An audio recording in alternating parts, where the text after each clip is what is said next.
Right then, folks, let's unpack this. The UK's Home Secretary, Kemi Badenoch, has unveiled some major changes to immigration rules. These changes, she says, are designed to attract the brightest and the best, while clamping down on illegal immigration. One of the biggest changes is the extension of the qualifying period for indefinite leave to remain, basically the right to live and work in the UK permanently. Previously, you could apply for ILR after 5 years. Now you're looking at a cool decade. Yeah, double the wait time, just like that. These changes come at a time when immigration is a hot-button issue in British politics. The ruling Conservative Party has been under pressure to reduce immigration numbers, and these new rules are seen as a way to appease their base. The changes have sparked debate, with some welcoming the stricter stance and others criticising it as unfair and discriminatory. The government argues that the changes are necessary to ensure that those who come to the UK are committed to making a life here and contributing to society. But critics say that the changes will make it harder for people to put down roots and create a future for themselves in the UK, particularly those from high immigration countries like India. They argue that the government should be focusing on creating a more welcoming and inclusive society, rather than making it harder for people to come here. Now let's talk benefits. Under the new rules, if you're hoping to settle down in the UK, relying on benefits or social housing is a no-no. The message is clear. You need to be financially independent and not a burden on the system.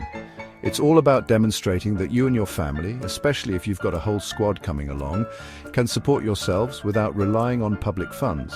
The government argues that these measures are necessary to protect public services and ensure that they are available for those who need them most. They also say that it is only fair that those who come to the UK should be able to support themselves. But critics argue that these changes will create a two-tier system, with those who are already struggling to make ends meet being hit the hardest. They also point out that many immigrants contribute significantly to the UK economy and pay their taxes, so it is unfair to deny them access to public services when they need them. Here's the deal, if you've got a criminal record, the UK's doors are basically slamming shut. The message is clear. A clean slate is non-negotiable. The same goes for those trying to sneak in illegally or overstaying their visas. Get caught and you can kiss your chances of becoming a British citizen goodbye. The government argues that these measures are necessary to protect the public and deter people from breaking the law. They say that it is only right that those who want to live in the UK should be law-abiding citizens. But critics say that these changes are too harsh and will punish people who have made mistakes in the past. They argue that everyone deserves a second chance and that these measures will do nothing to address the root causes of illegal immigration. Section 4. Visa caps and exemptions, a balancing act. Now, the UK is bringing back those visa caps, limiting the number of work visas issued each year. It's a way to control the flow of immigration, but hold on, there are some exceptions. Refugees fleeing conflict like those from Ukraine are exempt, as are those coming under the British National Overseas Visa from Hong Kong. It seems like a balancing act, trying to manage economic needs while addressing humanitarian crises. The government argues that these measures are necessary to ensure that immigration is managed in a way that benefits the UK economy. They say that it is important to strike a balance between welcoming those who have skills that are in short supply and protecting the interests of British workers. But critics argue that visa caps are arbitrary and will damage the UK's economy by making it harder for businesses to recruit the workers they need. They also say that the government should be doing more to train British workers for the jobs that are in high demand.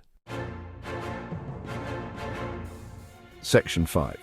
The political calculus, public opinion, and party politics. Let's be real, these changes are as much about politics as they are about immigration. The Conservative government is trying to win back voters who feel like immigration is out of control. They're feeling the heat from parties like Reform UK, who are all about tighter immigration control. The government's rhetoric is all about taking back control, securing borders, and putting the needs of British citizens first. It's a message that resonates with some voters, but it's also creating divisions and anxieties within British society.